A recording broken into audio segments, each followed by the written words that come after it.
મુંબઈની ઈરાની ગેંગ સમગ્ર દેશમાં લૂંટ કરવામાં જાણીતી છે, ત્યારે નવસારી જિલ્લા સહિત સમગ્ર દક્ષિણ ગુજરાતમાં વૃદ્ધ મહિલાઓ પાસે સોનાના ઘરેણાઓ પોલીસની ઓળખ આપી ઉતારતા ઈરાની ગેંગના 2 સભ્યોને નવસારી એલસીબી સહિત થાણે ક્રાઇમ બ્રાન્ચની ટીમે સંયુક્ત ઓપરેશન થકી મુંબઈથી ઝડપી પાડી નવસારી જિલ્લાના સાથે દક્ષિણ ગુજરાતમાં કેસોનો ઉકેલ મળ્યો છે.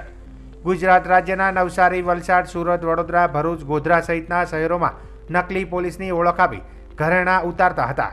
રોડ ઉપરથી પસાર થતી મહિલા કે જેણે સોનાના ઘરેણાં પહેર્યા હોય તેને રોકીને કહેવામાં આવે કે આગળ લૂંટ થઈ રહી છે, જેથી તમે તમારા ઘરેણાં સુરક્ષિત રીતે આ રૂમાલમાં મૂકી દો. બસ આવું કહેતા જ ગભરાયેલી મહિલા તાત્કાલિક પોતાના ઘરેણાં કાઢી રૂમાલમાં મૂકે છે. નજર ચૂકવી આ ઈરાની ગેંગના સભ્યો બાદશાહ ઉર્ફે બસાહ, કાજી ખાન, અયુબ, ફયાઝ શેખ મહિલાને ખોટું રૂમાલવાળું પેકેટ મહિલાને ભદ્રાવી સોનાવાળો લઈ નાસી છૂટ્યા હતા. આ પ્રકારના 2 કેસ નવસારી જિલ્લામાં નોંધાયા હતા, જેમાં વિજલપોર અને બિલીમોરા પોલીસ મથકે આવા પ્રકારની મોડસ ઓપરેન્ડી ધરાવતા કેસ ઉકેલાયા હતા. રાજ્યના પોલીસ મથકોમાં નોંધાયેલા ગુના પર નજર કરીએ તો વિજલપોર, બિલીમોરા, કારેલીબાગ, અંકલેશ્વર, વાપી જેટલા પોલીસ સ્ટેશનમાં નોંધાયેલા ગુનાનો ઉકેલ મળ્યો છે. મહારાષ્ટ્રના ગુનાની વાત કરવામાં આવે તો બીડ, શિવાજીનગર, વિશ્રાંતવાડી, એલટી માર્ગ, મુંબઈ સહિતના પોલીસ સ્ટેશનોમાં નોંધાયેલ ગુનાનો ઉકેલ મળ્યો છે. એલસીબીએ બંને આરોપી પાસેથી 3,51,050ની કિંમતની 42.40 ગ્રામની 3 સોનાની બંગડી, 1,40,500 કિંમતની 15 ગ્રામની વજનની સોનાની ચેન, 1,30,000ની કિંમતની 4 ગ્રામ વજનની સોનાની વીંટી સાથે કુલ 5,21,550નો મુદ્દામાલ કબજે કર્યો છે. પકડાયેલ આરોપી બાદશાહ ઉર્ફે બસાહ, કાજી ખાન અને અયુબ ફયાઝ શેખ જે ઈરાની ગેંગમાં કામ કરે છે, તેઓ મુખ્ય આરોપી પોલીસને હાથ લાગ્યો નથી તેવું માનવામાં આવે છે કે તેના માથે 80થી વધુ ગુનાઓ લૂંટના નોંધાયેલા છે. ત્યારે આ કેસમાં માસ્ટર માઇન્ડ છે.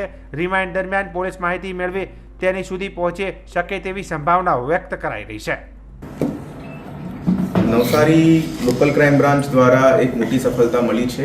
નવસારીની અંદર અગાઉ વિજલપુર પોલીસ સ્ટેશન અને બિલીમોરા પોલીસ સ્ટેશનની અંદર 2 જુદી જુદી ઘટનાઓ બની હતી, જેની અંદર આરોપીઓ દ્વારા પોલીસની ઓળખાણ આપીને રસ્તા ઉપર જતી મહિલાઓને પોતાના સોના સુરક્ષિત રાખવાનું આશ્વાસન આપીને એ સોનાની ચોરી કરવામાં આવ્યું હતું.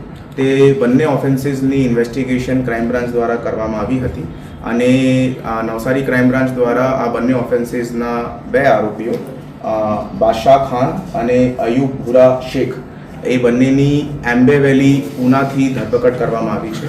તેમને આ ધરપકડનું ઓપરેશનની અંદર નવસારી લોકલ ક્રાઇમ બ્રાન્ચ અને થાને સિટી ક્રાઇમ બ્રાન્ચનું આ જોઈન્ટ ઓપરેશન હતું, જેની અંદર 30થી વધારે પોલીસ કર્મચારી અને બંને યુનિટ્સના ઇન્સ્પેક્ટર્સ પણ જાતે સામેલ હતા અને આ બંને આરોપીઓની ધરપકડ કરી છે.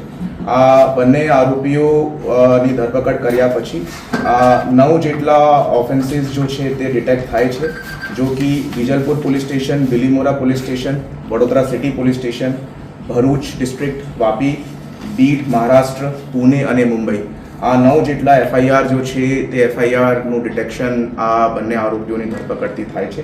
એના સિવાય બીજા 5 જેટલા ગુનાઓ એમના દ્વારા આચરેલ હોવાની હકીકત સામે મળી છે.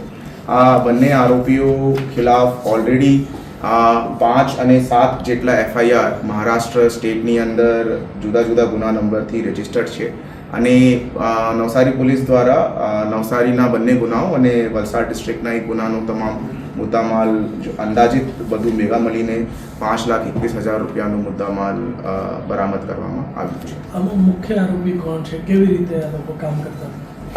બંને આરોપીઓની જો એમઓ છે તે મોટાભાગે ઈરાની ગેંગ તરીકે આ લોકો પોલીસ પાર્લેન્સમાં ઓળખાય છે અને આમની એમઓ વિક્ટિમને પહેલાં ભરોસામાં લાવવાની હતી અને પોતાની પોલીસને રીતે ઓળખાણ આપે અને એમને પોતાની સેફટી માટે કંઈ ઇન્સ્ટ્રક્શન્સ આપે, જો કે એ સેફટીના ઇન્સ્ટ્રક્શન્સને લઈને આરોપી એમના કોન્ફિડન્સમાં આવી જાય અને પછી હાથની સફાઈથી એ કિંમતી મુદ્દામાલ જો છે એમના પોકેટમાંથી કે એમના પર્સમાંથી ચોરી કરીને આરોપ લોકો ગુના આચરતા. આમાં બીજા કોઈ આરોપીઓ અત્યારે इन्वेस्टिगेशन हाल चालू में है and we'll find out after the investigation. Gang में कितने लोग शामिल हो सकते हैं? આ ગેંગની અંદર બીજા લોકોની હોવાની પણ શક્યતા પોલીસને અત્યારે નકારી નથી શકાય હતી. અને અત્યારે ઇન્વેસ્ટિગેશન ચાલુમાં છે અને જેવી રીતે બીજા લોકોના નામ આવશે અમે એમની આગળની ધરપકડ કરીશું. गैंग में महिलाएं भी हैं. અત્યાર સુધી એવી રીતે કે ભાઈ ગેંગની અંદર મળીને જો ક્રાઇમ કરતા હોય મહિલાઓ હોય એવી રીતેની કોઈ હકીકત સામે નથી.